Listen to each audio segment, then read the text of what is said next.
a trade that shook the NFL and the fantasy landscape. We have Tyreek Hill over to the Dolphins.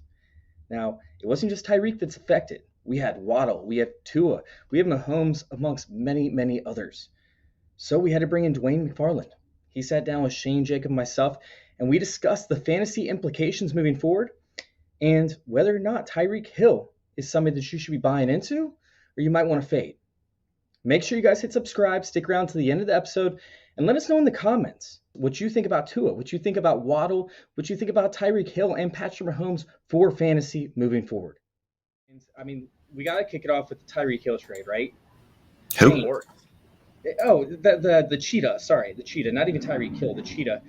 Over there with Tua and Shane.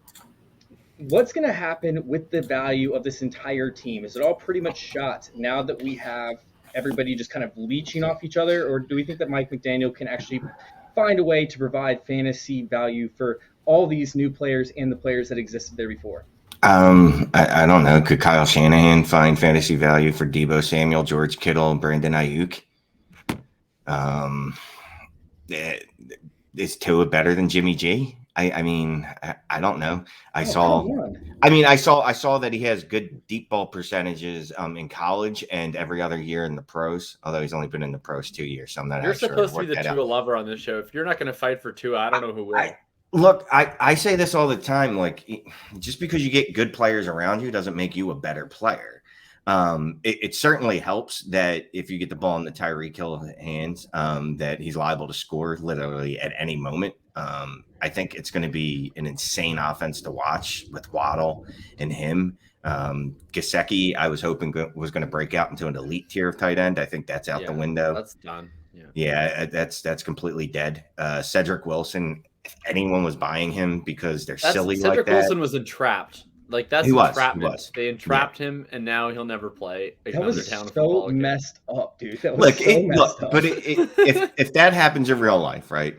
If you're offered a job or whatever, and then someone comes along and offers you something better, you got to take the better. And that's all the Dolphins did. They were like, they were feeling really good. Like, oh, we got Cedric Wilson. That's not bad. Nice little role player. And then this Tyreek Hill thing just fell in their lap. And they're like, well, we have to do that. Cedric Wilson is draft.com. Like, FanDuel purchased draft.com, and then they just buried it. And then we never heard from it again. And they never did interesting best ball content. Like, that's Cedric Wilson. They're like, we want you in here. We're taking you out of the free market. And then they just buried him alive on the depth chart. Never to be heard from again.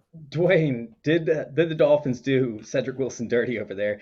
And is Tua Tagovailoa better than Jimmy G? I need to answer both those questions. I need answers. Yeah, I think they're comparable at this point is all we can say. Like, as far as Jimmy G and Tua, like, they're average to below average NFL quarterbacks. It's not like the guy you want running your team, but you can get by with it until you find, what it is you really want your quarterback to be. I would say, Tua's younger, so, maybe there's a chance he could still break out. We've seen it with Jimmy G for long enough to know that's probably not happening. I think as far as Tyreek Hill goes, I agree with Shane. I think, when you look at it in this offense, we know it's, they just signed a fullback in Ingle. They've already got multiple tight ends. I think they're going to be multiple in the offense they run. It's not like they're going to be in 11 personnel all the time, which I think is bad. It's bad for Gesicki. He's not going to be out there a lot of times when they're in 21 personnel, which means when they go to throw from those formations, he won't be there. Plus, the target competition is going to be way stiffer now that you have Waddle and Hill. I do think both guys can be top 24 receivers, but I think it's going to be tough, like where their ADPs are today, right? Tyreek Hill's in the top 5. You got Jaylen Waddle in most drafts is right around 12, sometimes 11, 13, 14, somewhere in there. Sometimes drafted as early as like 8. So, he's in that range where he's going to have to cool off, some. And so is Tyreek Hill. Like, I could see Hill finishing, 8 or 9, wide receiver 8 or 9, still putting up a good season. You see Waddle finish like 15. You could see them flip, honestly. Like, we don't know how they're going to use them. Are they just going to use them interchangeably? Because you can make an argument that Tyreek Hill is really going to be the X, that he'll do more of what Ayuk was doing, and then you'll get Waddle doing more of what Samuel was doing. Or you could argue it the other way around. Like, both guys have a diverse skill set, but we've seen Hill work deep in the NFL. We haven't seen that yet from Waddle. But I think both guys – can come through with top 24 seasons. I think, though, right now, I want to see what ADP does. Like, where does it settle in? Because right now it's too high on both guys, especially I'm mostly speaking redraft right now. So I know a lot of this is really a dynasty show, but I think it goes for both, right? When we're talking about these two players. Yeah, I think with the two, it depends. Like, we've seen. I mean, we saw Kirk Cousins, and Shane will get all hot and bothered because he loves Kirk Cousins so much. But we saw Kirk Cousins, who let's say Tua takes a step forward, right? Like, and I think it's within Tua's range of outcomes to become Kirk Cousins. Then let's say he takes a moderate step forward, he becomes Kirk. Then I think was it 2019, 2018? I think 2018 was the year that Adam Thielen and Stephon Diggs were both wide receiver ones in a Kirk Cousins offense, but neither were high end, right? They were both more like mid to low end wide receiver ones. I think we could see something like that, where if the two converge, they could both be top 12, but neither would be top 6. I think if one of them, like if Hill is going to pay off his wide receiver 5 price, then Waddle, I think, is more of a mid wide receiver 2. I think that's probably where they end up cumulatively. But primarily, I mean, there's not a lot of there's a lot of targets I think that are available before Waddle's targets get eaten into. Like Waddle, I think, has his 25%. I think Hill can take 25%. I mean, I don't even know if Parker's still going to be on this team, but like Parker, I think, has been washed for a while. I'm not really sure what he's going to be doing other than playing split end in this offense on occasional 3 wide receiver sets and like not really doing a whole lot. And then, I don't know how much Cedric Wilson plays. Like, I don't know. Gesicki has never really been a volume earner aside from times when other players have been injured around him. So I'm not entirely sure that he's going to be commanding a lot of volume next to Hill. And even then, he hasn't always come through. Like, even in those situations. Yeah. Right? Like, even last year when Parker was back, like, I don't even think Parker's very good, but like, even last year when Parker and Waddle were both playing, Gesicki's numbers were way down. Like, he was basically only being a real value, and it was literally just him, Waddle, and like Mac Hollins, and just like non-NFL players, right? Like, they were throwing a lot of footballs to just non-NFL players last year. So, like, I think we're going to see targets come away from the Durham Spice and the Mac Hollins and the Albert Wilsons and like all those guys before they start coming away from Waddle. But I still don't expect them to be a super high pass volume team either. Like, this is still coming from the San Francisco offense. They're in a pretty middling division. So we'll see what we get out of Miami. I think the Tua conversation is really interesting in Dynasty, though, if we can have that conversation. We will. We'll get onto that conversation. But before we do, let's answer this trade question. Yes, real quick for Jose. Immediately. Go. Yeah. He wants to know if you should trade the rookie pick, 110, and 201 for Tyreek. Yes. I would run and not walk. Yes. Dwayne, you're hesitating. No, I'm not hesitating. I'm good with shocked. it. I would be doing it. He's shocked that we're being asked this. Jose, you need to go accept that immediately. And when they try to reverse the trade, say no takes backs. All right, let's go ahead and hop on it, Tua. We're going to start out with Dwayne on this one. Talk about Tyreek Hill some more. What else do you want to say about Tyreek Hill?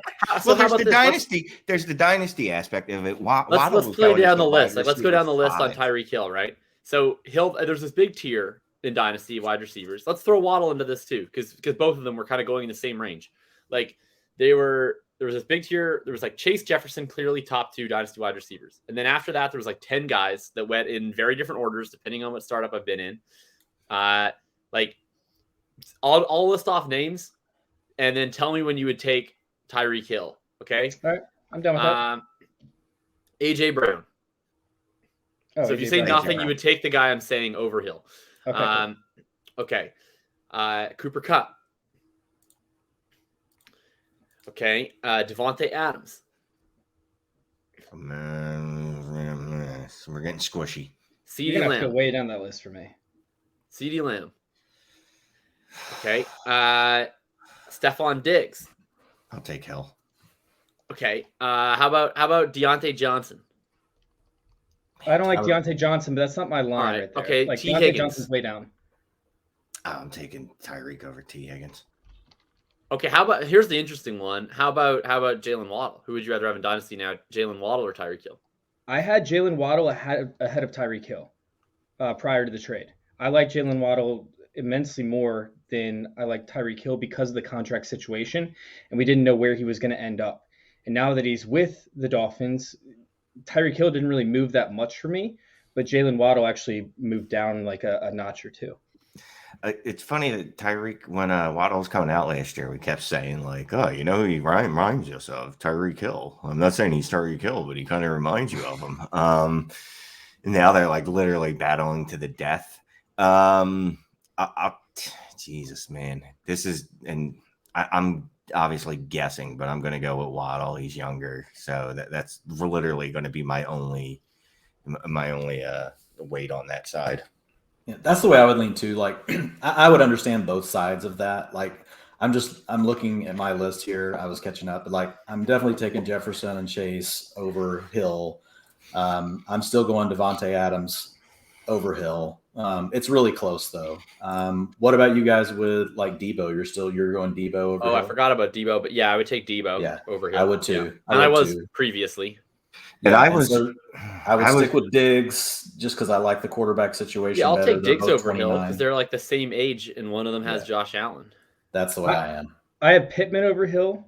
That's ridiculous. I would take Hill over Pittman. Yeah, Pittman is like maybe, I don't know, 10, 15 wide receivers down. Yeah, Dwayne, in case you've never seen this before, Chase just likes to blurt out things like he has Tourette's. And things like, I'll take Pittman over Tyreek Hill. Guys, I do a podcast with Ian Hartitz like every day. Like, I mean, I go all over the place. Like, you guys are gonna have to speed up. Come on. Like, no, I sincerely have Pittman above him. I think that he has a overall trajectory to have a longer lifespan of projected value from year to year, and I think that he outproduces Hill starting this year. I have him significantly higher. Well, not significantly higher, but I do have him solidified ahead of him. Okay. All right, go Colts. If that comes true, then my life's going to be great, I guess. So that's a plus for me. Is that all the Matt Ryan? I figured Jacob's real question is like, does he take Amon-Ra St. Brown over Tyreek Hill? God, stop. I mean, it's certainly closer than Pittman. Wait, I agree. I have Amon-Ra above Pittman as well. Obviously, like not even in the same tier. Oh my God! All right. I don't understand why you keep. Okay, I don't like Michael Pittman. Like I like him like as a fan of the team that he plays on, and I like wish him well. Like every Sunday, I like root for nothing but the best of Michael Pittman. But in Dynasty, like no, I don't like Michael Pittman at value, and I certainly don't like him way above value. And I love Amon-Ra. I mean, I wouldn't take Amon-Ra St. Brown over Tyreek Hill. I would not do that. I'm not quite that crazy. But Tyreek Hill definitely moves down to the bottom of this tier for me. Like I sort of, it's a weird tier because you have all these really young guys. Like you have the Lamb and the Brown and the Metcalf and all that stuff and DJ Moore. And then you have like kind of the middle-aged guys, Deontay and Debo in there. I'm taking, I think, all those guys over Hill now. Did you just call Debo and Deontay middle-aged? In wide receiver terms, yeah. 25, 26 is middle-aged. Are they 27? Well, Debo that's 27 old. this season. That's 27 is old. Okay. That's the apex. You're right. My apologies. All right, so let's anyway. hop over to Tua real quick because we need to move on, or else we're going to spend the whole entire podcast over here talking about. What if we just talk about Amon-Ra St. Brown instead? Oh God, no! I'd rather talk about DPJ. So we have Tua Tagovailoa. This is a dress again. Who is getting pushed into the top 12 quarterbacks. I don't think he belongs there in any stretch of the imagination, but that's where people are pushing him. They're going as far as they're as high as. I think I saw QB 12 today. I also saw a lot of QB 14s, QB 15s. I think that he belongs in the range of a high Dynasty. QB. Folks are pushing him this high. Yeah, Dynasty. Yeah. And are we seeing trades for like him at this value? I'm sure it's been a day. I'm gonna try. I have some Tua. It's too early to say probably, but I have some Tuas hanging around, and I put out the ones that I would be asking for are. I would want to know how much I have to add to Tua to get Lance. I'd want to know how much I have to add to Tua to go get like the really elite, like the Lamar Kyler tier. I would love to know if I could turn Tua into Justin Fields right now, or Trevor Lawrence. So wait. Maybe Trevor Lawrence, yeah. But I'm going to tell you right now, moving from Tua to one of the actual elite quarterbacks like Lamar or Kyler, Tua to me and even with this move, Tua is just like an ancillary piece. Like it's not really moving the needle. I mean, I agree, but I'm just saying like these are the things I want to know. Buying the hype, if I'm a Tua owner, I would go to the Lamar owner and say, hey, how much do I have to add? And if he says 2 firsts and a kidney, I say thanks very much and have a lovely evening. So wait, Jacob, you're talking about how Tua and Jimmy G are the exact same player, yet you're trying to go acquire Jimmy G's backup right now. Haha, that's a good point. That's a good point. Someone kick him off the show. And then the other ones, I would love to know like how if I go like can I get like Tom Brady plus like how much can I get like and just get a more productive quarterback this year and then see just like what like first maybe plus on top of that on top. I'd love to know how much I can get on top of Cousins or Carr or Rodgers for Tua. Like these are the kind of things I'd want to know. We'll see where it goes with Tua. I don't know. What I'll say is this. I've started this series called Thinking About Thinking, and I'm going to write my next article. I was going to write about this anyways, but Tua provides like an excellent example, but about how people think about ranges of outcomes. And Tua, I think at this point is largely a bimodal asset. And what I mean by a bimodal asset is there's sort of two groups along its distribution. So if you think of like a normal distribution curve, it goes like this, right? And bimodal curve would go kind of like this, right? And there's sort of, that's what we're asking with Tua. Like, is he a short-term option or is he a long-term option? Because we don't really know if he's good yet. He's been kind of middling. And to me, like Jaylen Waddle doesn't actually shift the tenor of what he is as an asset. I think he's still largely bimodal. I think the most important question with Tua is still, is he actually a good quarterback? And so at each little part of his range of outcomes, that Tyreek Hill improves him, right? It's like, say Tua reaches his ceiling. Now it's a little bit better because of Tyreek Hill. Say Tua is just like a short-term middling quarterback. Well, he's going to be scoring a little bit more points because Tyreek Hill is there. But it doesn't change the entire tenor of his asset class. So if anything, what's weird is oftentimes when we see these middling assets, they're actually more sensitive to situational change in the market. And so when you get this major increase in value, like a Tyreek Hill spike, people will see something like Tua, who has a wide range of outcomes, and they'll move him more drastically than they would say if Tyreek Hill went to the Chargers or the Giants, when in reality, like Justin Herbert would be like a tiny move up because he doesn't have that much to go. In reality, like Daniel Jones should have actually gotten like a larger boost if he got a Tyreek Hill because he's more short-term. And so condensing that production in the immediate should actually have a larger sway than on Tua, where we're looking and expanding over a longer term. So my point being is that I think that if the market reacts too sensitively to this, they move him up too much, like depends on what your priors are, but I think that that'll be an inefficient move up just based on that the bet really doesn't change. And that Tyreek Hill ultimately is just like a small shift along every little part of his range rather than drastically changing what kind of asset he is. Jacob, we just lost every single one of our listeners, and nobody's here anymore. I don't understand why. Like every time I try to make like a smart point, but then you start talking about Donovan Peoples-Jones. That's what keeps the people. Oh, it's coming. Don't worry, it's coming. People love DPJ, man. Dude, they do. No, I understand exactly where you're coming from with this, and it's kind of interesting to break down because we could see all these different shifts that Tua is experiencing over the past 3 months actually increase his value to a point where it's like, oh man, he could actually go off. But in all reality, I mean, he's still exactly the quarterback that he was last year. Dwayne, where do you have Tua ranked right now? I haven't even adjusted for Dynasty, but I mean, I'm just looking at it right now, like eyeballing it. Like he's not going to get to 12. Like I don't know how someone would get into 12 Dave. If that's really where he's going. Like probably somewhere around 16, 17. That's, I mean, he's not really going to move much for me. I've got him at 20. Do you have him? Let me ask you this: do you have him over Justin Fields? No. Okay. No, I have Trey Lance, Justin Fields ahead of him. I would still have Matthew Stafford ahead of him.